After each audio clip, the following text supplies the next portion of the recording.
గురుభ్యో నమః.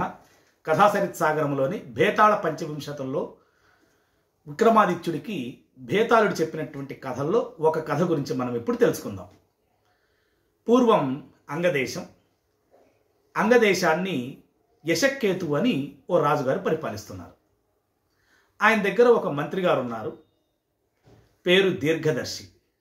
చాలా తెలివైనటువంటి మంత్రి. ఎంత తెలివి అంటే ఆయన్ని బుద్ధిలో బృహస్పతి వంటి వాడు అంటుంటారు అందరూ కూడా. అలాగే రాజ్యభక్తుడు, దేశభక్తుడు. అటువంటి గొప్ప వ్యక్తి అయినటువంటి దీర్ఘదర్శి ఉండేవాడు. దీర్ఘదర్శి మీద రాజుగారికి అపారమైనటువంటి నమ్మకం, చాలా నమ్మకం. అయితే రాజుగారు ఎక్కువగా భోగాల్ని అనుభవిస్తూ వ్యసనాల్లో పడి ఉండేవాడు. దీర్ఘదర్శి రాత్రింబగళ్ళు రాజ్యాన్ని చక్కగా కాపలా కాస్తూ రాజుగారు చేయాల్సినటువంటి పనులు కూడా దీర్ఘదర్శి చేస్తూ రాజ్యాన్ని రక్షిస్తుండేవాడు. అయితే ప్రజల్లో ఒక అపవాదు బయలుదేరింది. అదేంటంటే దీర్ఘదర్శి రాజ్యకాంక్షతోటి రాజుగారిని వ్యసనాల్లోకి నెట్టేసి ఈయనే రాజ్యాన్ని పరిపాలిస్తున్నాడు అన్న అపవాదు బయలుదేరింది. అది దీర్ఘదర్శి చెవిన పడింది. ఎలాగైనా ఈ అపవాదుని పోగొట్టుకుందాం అనుకొని ఆలోచిస్తున్నాడు. ఏం చేస్తే ఈ అపవాదు పోతుంది అంటే, ఎంత తెలివిగలవాడైనా వాళ్ళకి సలహా అవసరమైనప్పుడు మరొకరు సలహా అవసరమవుతుందేమో మరి తెలియదు, ఇంకొకరు సలహా తీసుకోవాలి. వెంటనే ఇంటికి వెళ్ళి భార్యకి చెప్పాడు. భార్య మేధావి, పేరు కూడా మేధావిని. అంటే పేరుకు తగ్గట్టే ఆమె గొప్ప మేధావి. స్త్రీలు సహజంగానే మేధావులు. భార్యకి జరిగింది చెప్పి, రాముడు కూడా ఈ అపవాదు వల్లనే సీతాదేవిని అరణ్యాలకు పంపించాడు కదా, ఇప్పుడు ఇలాంటి అపవాదం వచ్చింది, ఇది పోవాలంటే నేనేం చేయాలి, సలహా చెప్పు అని భార్యను అడిగాడు. అప్పుడు భార్య చాలా చక్కటి సలహా ఇచ్చింది. నాథా, మీరు కొంతకాలం రాజ్యంలో కనపడకుండా వెళ్ళిపోవాలి. దీనివల్ల రెండు లాభాలు ఉన్నాయి. మీరు తీర్థయాత్రలు అనే మిషతోటి వెళ్ళామనుకోండి, ప్రజలందరూ కూడా ఓ మంత్రి తీర్థయాత్రలకని వెళ్ళారు అంటే ఆయనకి ఈ రాజ్యం ఇదంతా అశాశ్వతం అన్నటువంటి భావన ఉంది అని చెప్పి ఒక నమ్మకం కలుగుతుంది. మరొకటి ఏంటంటే, దీర్ఘదర్శి లేడు కాబట్టి రాజుగారు ఖచ్చితంగా రాజ్యాన్ని, ఆయన వ్యసనాలను విడిచిపెట్టి రాజ్యాన్ని పరిపాలించాల్సి వస్తుంది. ఇలా రెండు రకాల లాభాలు ఉన్నాయి అని చెప్పి మేధావిని చెప్పగానే ఆ మంత్రి కూడా ఇది సరైనటువంటి సలహా అని భావించి భార్యని పొగిడి, సరే నేను తీర్థయాత్రలకి బయలుదేరుతానన్నారు. అంటే భార్య అన్నది, నాథా నేను కూడా వస్తాను అని. వద్దు, నువ్వు ఇక్కడే ఉండు అని చెప్పి రాజుగారి దగ్గరికి వెళ్ళి చెప్పాడు. రాజా, నేను తీర్థయాత్రలకు వెళ్ళాలనుకుంటున్నాను అనగానే రాజు ఆశ్చర్యంగా చూసి, మంత్రివర్య, మీరు చేసేటువంటి దాన ధర్మాలు సరిపోవా స్వర్గ సుఖాలు అనుభవించడానికి? ఇంకా తీర్థయాత్రలు చేయాలా అన్నాడు. అంటే దీర్ఘదర్శి, రాజన్, దానం చేయటం ద్వారా అర్ధశుద్ధి జరుగుతుంది, కానీ తీర్థములు, ఈ పుణ్యక్షేత్రాలు నిత్యశుద్ధులు అని చెప్పి రాజుగారిని ఒప్పించాడు. ఈలోపు రాజుగారికి కూడా మధ్యాహ్నం చేయాల్సినటువంటి సంధ్యావందనాది కార్యక్రమాలు సమయం ఆసన్నమైంది. సేవకుడు వచ్చి పిలిచాడు. రాజుగారి దగ్గర సెలవు తీసుకొని మంత్రి ఇంటికి వచ్చి భార్యకి చెప్పి బయలుదేరి తీర్థయాత్రలకని వెళ్ళారు. తీర్థయాత్రకు వెళ్ళి చాలా పుణ్యక్షేత్రాలు తిరిగాడు. చాలా ఆనందంగా, సంతోషంగా అనేక తీర్థ దర్శనాలు చేసుకున్నాడు. ఆ తర్వాత కొన్ని నెలల తర్వాత పుండరీకం అని చెప్పి ఒక ప్రాంతాన్ని చేరారు. అక్కడ విశేషమైనటువంటి శివాలయంలో అర్చన చేసి అభిషేకం చేసి ఓ చోట కూర్చొని ఉన్నాడు. అప్పటికే బాగా నడిచిన ఆ ప్రయాణం వల్ల ఆ బడలిక అనేది మొహంలో కనిపిస్తుంది. అక్కడికి నిధిదత్తు అని ఒక వ్యాపారస్తుడు వచ్చాడు. కోమటి అతను, వైశ్యుడు, వ్యాపారస్తుడు వచ్చి దర్శనానికి వచ్చి ఇతన్ని చూశాడు. చూసి ఆ వస్త్రాలన్నీ కొంచెం మలినంగా ఉన్నాయి, కానీ మొహం వెలిగిపోతుంది. ఇతడు బ్రాహ్మణుడు, ఉత్తమ బ్రాహ్మణుడు అని తలచి వెళ్ళి, అయ్యా మీరు బ్రాహ్మణోత్తముల్లాగా ఉన్నారు, బాగా అలసిపోయినట్టున్నారు, నేను వ్యాపార నిమిత్తము సువర్ణ ద్వీపానికి వెళ్తున్నాను, మీరు మా ఇంట్లో విశ్రాంతి తీసుకోండి, నేను తిరిగి వచ్చే వరకు విశ్రాంతి తీసుకోండి అని చెప్పి ఆయన బ్రాహ్మణుడికి చెప్పారు. ఆయన అన్నాడు, దీర్ఘదర్శి, నేను కూడా నీతో పాటు సువర్ణ ద్వీపానికి వస్తాను, నేను చూస్తాను సువర్ణ ద్వీపం అన్నారు. అక్కడ ఉండేటువంటి విశేషమైన ఆలయాలు చూస్తాను. సరే అని చెప్పి ఈయన్ని కూడా సువర్ణ ద్వీపానికి తీసుకెళ్ళాడు పడవెక్కించుకొని. వెళ్తూ ఉండగా అకస్మాత్తుగా ఈ సముద్రంలో నుంచి ఒక కల్పవృక్షం బయటకు వచ్చింది. ఆ కల్పవృక్షం కొమ్మకు మంచం ఉంది. ఆ మంచం మీద ఒక సుందరి, ఆమె వీణ వాయిస్తూ ఉంది, పాట పాడుతూ చక్కగా. ఆమె చాలా సౌందర్యంగా ఉంది. దీర్ఘదర్శి చూసి ఆశ్చర్యం పొందాడు. అది సముద్రం మధ్యలో నుంచి రావడం ఇదేంటి ఆశ్చర్యం, చాలా ఆశ్చర్యానికి గురయ్యాడు. అప్పుడు నిధిదత్ అన్నాడు, మీకు ఇది కొత్త, మాకు ఎప్పుడు ఇది జరిగేదే, మేము ఎప్పుడు ఇలా మేము ప్రయాణం చేస్తున్నప్పుడు ఎప్పుడు ఇలా జరుగుతూ ఉంటుంది అని చెప్పారు. సరే, ఆ తర్వాత తిరిగి వచ్చి సువర్ణ ద్వీపం నుండి తిరిగి వచ్చి ఆ వైశ్యుడి ఇంట్లో కొన్నాళ్ళు ఉండి ఆ తర్వాత తిరిగి తన దేశానికి అంగదేశానికి వచ్చేసాడు దీర్ఘదర్శి అనే ఆ మంత్రి. రావడంతో అసలు రాగానే చారుల ద్వారా రాజుగారికి తెలిసింది వెంటనే దీర్ఘదర్శి వచ్చారని. చాలా సంతోషించాడు. చాలా లేని మంత్రిని చూడక వెంటనే కబురు పెట్టాడు. ఆయన కబురు పెట్టే ముందే ఈయన బయలుదేరి రాజదర్శనం కోసం వెళ్తూ ఉన్నాడు. ఇంటికి కూడా వెళ్ళలేదు, ముందు రాజదర్శనం కోసం వెళ్తున్నాడు. మధ్యలోనే భట్లు కలిసి మహారాజు గారు మిమ్మల్ని రమ్మంటున్నారని చెప్పారు. రాజు దగ్గరికి వెళ్ళారు. రాజు పలకరించి ఆప్యాయంగా కౌగిలించుకొని, మంత్రివర్య, మీ యాత్ర ఎలా సాగింది, ఏమేమి చూశారు, అక్కడ విశేషాలు ఏంటి నాకు చెప్పండి అని చెప్పి రాజుగారు అడిగారు. ఈయన ఆ జరిగినటువంటి విశేషాలన్నీ చెప్పి ఈ సముద్రంలో జరిగినటువంటి విశేషాన్ని ప్రత్యేకంగా చెప్పాడు. మహారాజా, ఇది చాలా విశేషమైంది అని. ఎప్పుడైతే ఈ సముద్రంలో కల్పవృక్ష శాఖకు ఆ మంచం మీద ఉండేటువంటి అమ్మాయి వీణ వాయిస్తుందని విన్నాడో రాజుకు వెంటనే ఆ అమ్మాయిని చూడాలనిపించింది, ఆ సుందరిని అనిపించి దీర్ఘదర్శి మీద రాజ్యభారం మళ్ళీ ఉంచి ఆయన వెళ్ళాడు. రాజ్యాన్ని విడిచిపెట్టి వెళ్ళాడు. వెళ్తూ ఉంటే ఒక సన్యాసి ఎదురయ్యారు, నమస్కరించారు. ఆ ఋషి అన్నాడు, నాయన, నీ లక్ష్మీదత్తుడు అని ఒక వైశ్యుడు ఉంటాడు, అతడితో పాటు నీవు ఆ ద్వీపానికి వెళ్ళు, సువర్ణ ద్వీపానికి. నీకు ఒక సుందరితోటి, నువ్వు అనుకున్నటువంటి సుందరితో వివాహం అవుతుంది అని ఆశీర్వదించారు.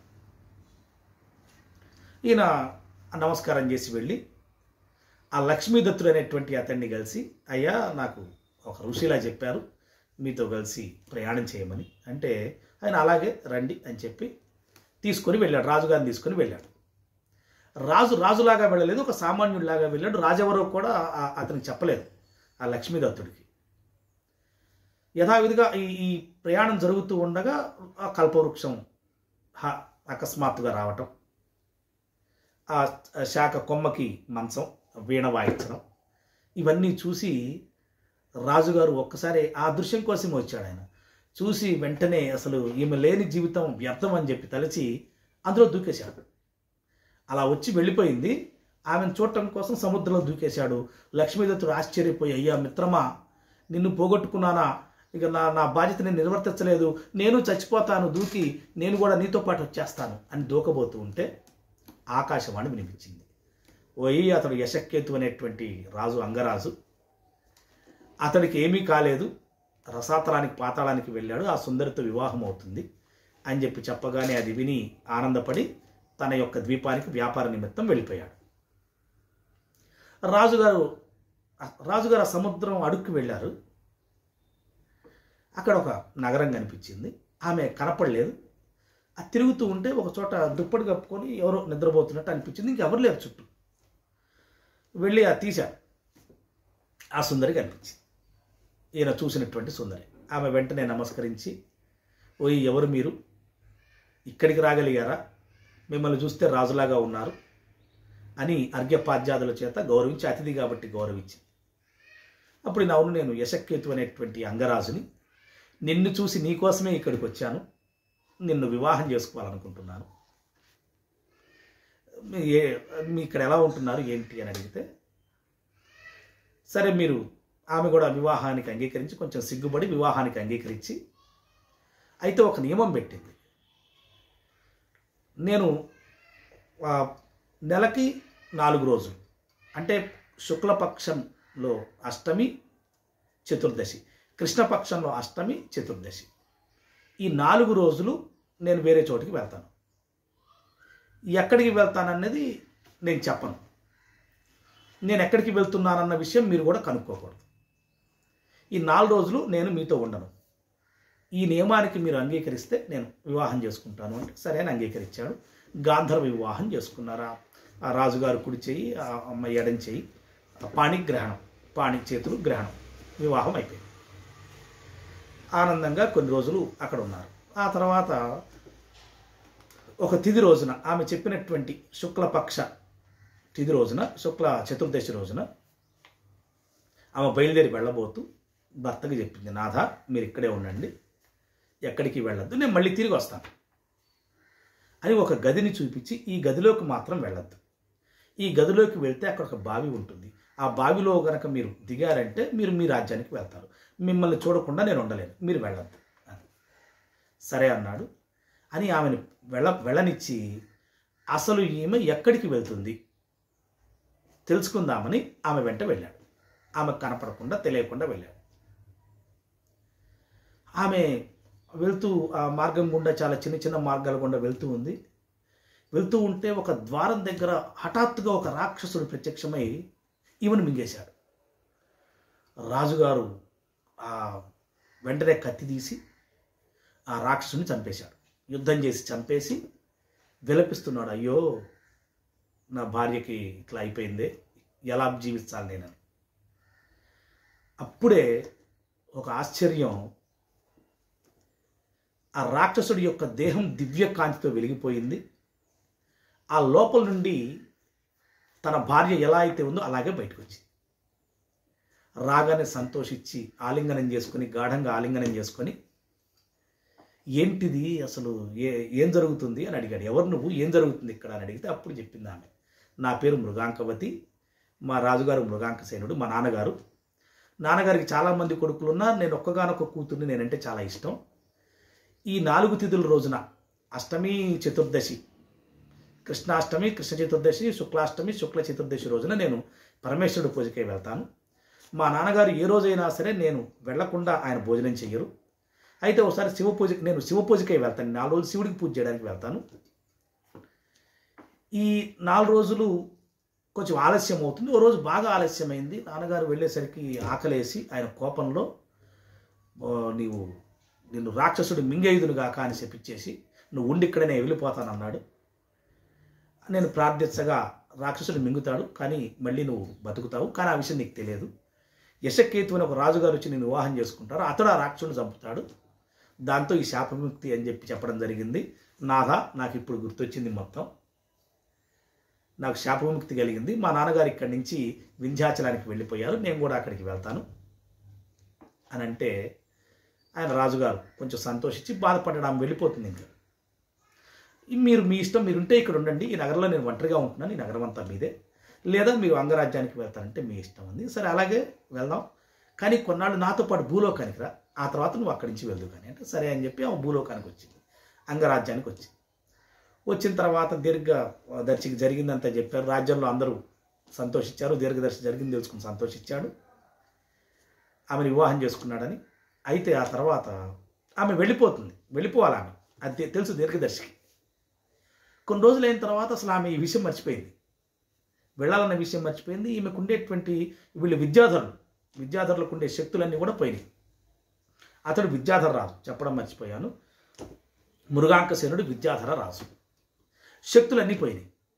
అప్పుడు రాజు చాలా సంతోషించాడు, నువ్వు ఇక ఇక్కడే ఉండు, మన ఇద్దరం కలిసి ఉందాం అని చెప్పి ఆమె కూడా సంతోషించింది.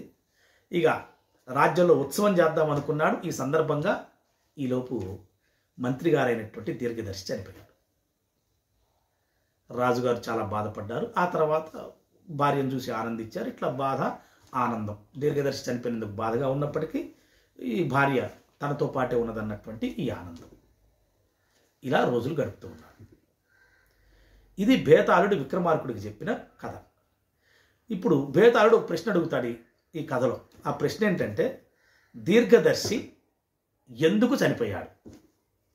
మామూలుగా వయసు అయిపోయి చనిపోలేదు ఆయనేమి. దీర్ఘదర్శి ఎందుకు చనిపోయాడు? తెలిసి చెప్పకపోతే నీ తల 1000 ముక్కలు అవుతుంది అని విక్రమాదిత్యుడితో చెప్పాడు. విక్రమాదిత్యుడు ఎందుకు చనిపోయాడో సమాధానం చెప్పారు. మీకు కూడా తెలుసు. సమాధానాన్ని వీలైతే కామెంట్ రూపంలో తెలియచేయండి. విన్నందుకు ధన్యవాదాలు. సర్వే జనాః సుఖినో భవంతు.